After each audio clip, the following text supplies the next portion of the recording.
का युद्ध, जहां अनेकानेक लोगों ने अपने प्राणों की आहुति दी, लेकिन क्या नदी के इस किनारे खड़ी हुई मुगलों की सेना, नदी के इस तरफ खमनोर में खड़ी हुई राणा प्रताप की सेना और राणा पुंजा के द्वारा वो लड़ी गई लड़ाई, क्या 70 साल बाद भी उस खमनोर के आदिवासी को या उसके आसपास के इलाके आदिवासी को सरकारी नौकरी में आने का वो अवसर मिल सका? माननीय सभापति महोदय, दोनों ही सरकारों की विचार करने का प्रश्न है कि हमने आदिवासी आरक्षण दिया, पहले जिले को यूनिट मान करके दिया कि 50% से ज्यादा जिस जिले के अंदर आदिवासी की आबादी होगी हम उसे आरक्षण देंगे, टीएसपी एरिया देंगे। फिर हमने तहसील को उसका पैमाना बनाया, फिर हमने रेवेन्यू विलेज को उसका पैमाना बनाया। लेकिन ये ऐतिहासिक सत्य है, ऐतिहासिक तथ्य है कि एक बहुत बड़े इलाके का आदिवासी जो उसी तरह की परिस्थिति रखता है, क्या वल्लभनगर का आदिवासी प्रतापगढ़ के आदिवासी से अलग है?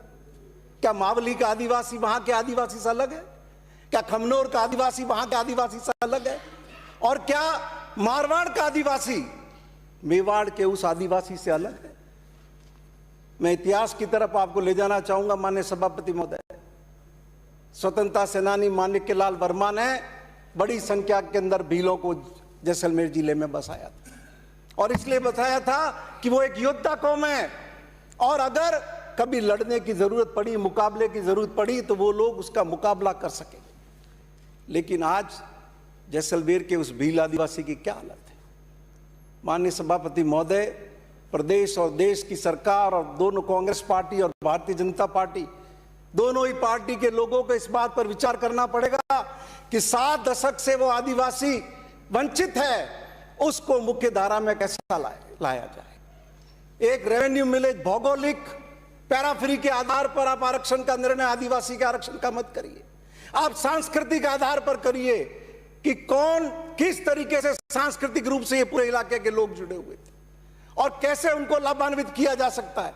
मुझे बहुत खेद है, बहुत अफसोस है कि मारवाड़ का आदिवासी आज 70 साल के बाद भी एक भी सीधा आईएएस नहीं बन सका, एक भी सीधा आईपीएस नहीं बन सका, एक भी सीधा आरएस नहीं बन सका, एक भी सीधा आरपीएस नहीं बन सका। क्या गुनाह है उनका?